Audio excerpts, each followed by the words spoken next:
le chef de meute Warg Sauvage, qui est donc une figurine en métal que je me suis acheté donc pour la collection et mon armée et non pas pour le projet. Donc c'est une figurine, j'en suis plutôt satisfait, excusez-moi, même si donc après elle est lourde, hein, c'est parce que c'est du métal. Elle a donc un rocher avec on suppose un Rohirrim mort que le chef de meute viendrait de tuer. C'est pour ça que j'ai mis une quantité de sang assez abondante au niveau donc de la bouche, là vous allez le voir, ainsi que la tête et de la plaie que le Rohirrim a. Donc petite précision, c'est une figurine présente dans le codex Moria et Angmar. Voilà, donc dans l'armée de la Moria. Pour donc le warg en lui-même, donc j'ai fait de la même manière que les wargs sauvages, à une petite exception. Donc c'est la partie arrière, donc c'est la même, vous pouvez voir, c'est la même que les wargs sauvages.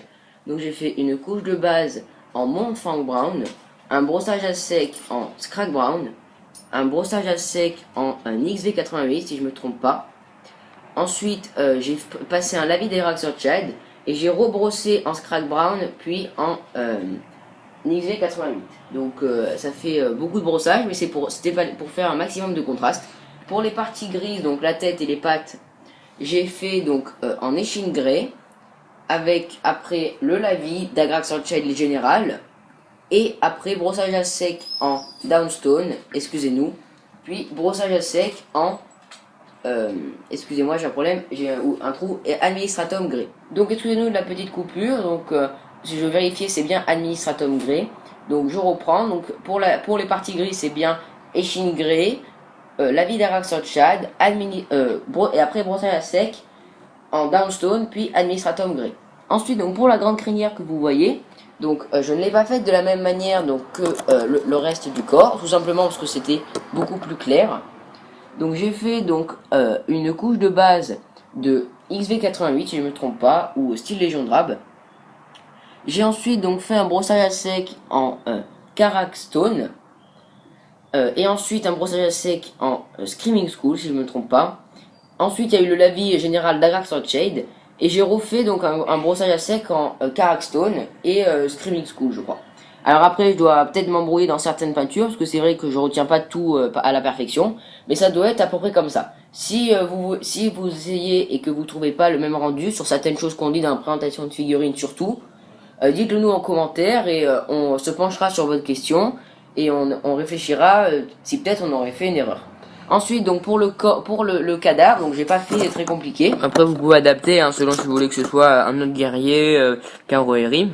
Voilà, donc moi j'ai pris le parti de faire un Rohirrim, donc j'ai fait une tunique verte, donc j'ai fait couche de base de Warg Flèche, la vie générale aussi d'Agrax Orchid, parce que vu que c'est un cadavre, c'est pas très propre, c'est pas comme un vrai humain où il est assez propre, etc. Et ensuite j'ai fait brossage à sec en Lorraine Forest, puis en Mood Green. Ensuite donc pour les bottes j'ai fait Rhinoxide, le lavis d'Agrax Orchid et Dryad Bark. Ensuite, il y a donc la tête, voilà. Donc j'ai tout simplement fait Bugman Glow et la vie d'Arax Shade, hein, j'ai pas fait d'éclaircissement, ça ne servait à rien.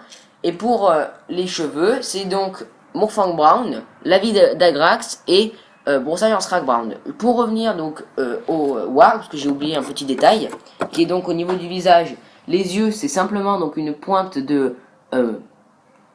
rouge, hein, n'importe lequel, un corn red ou n'importe lequel. Mephiston Red. Voilà, moi j'ai utilisé Mephiston Red. Donc une pointe de rouge dans les yeux. Et donc pour les dents, ça a été donc du White Scar. Après pour la langue, j'ai fait Mephiston Red. Et ensuite j'ai fait un gros lavis. Donc là j'ai mis pas mal de lavis dans la bouche pour que ça fonce bien la bouche. Et que les dents ne fassent pas poli, hein, faut pas que ce soit des dents nickel. Du coup après elles faisaient sales les dents. Donc c'était ce que je recherchais. Et après j'ai rajouté donc du Blood for the Blood God autour de la bouche, sur les dents, et donc j'ai fait comme une sorte de plaie, j'ai créé une sorte de plaie au niveau donc là du cou, donc du Rohirrim, comme s'il l'avait chopé à la gorge, donc c'est de l'autre côté, chopé à la gorge pour le tuer. Au niveau du rocher et du socle, le rocher c'est standard, échine grey, je crois que j'ai fait un lavis d'Arax Shade, et après brossage downstone et administratum grey, vous pouvez vous arranger comme vous voulez. Et pour le socle, c'est comme le reste, hein, je vais pas vous le redire, hein, c'est tout mon socle standard avec du Morfang Brown et des brossages à sec Scrag Brown et Screaming School avec un peu d'herbe de modélisme. Donc cette vidéo touche à sa fin. On espère qu'elle vous a plu.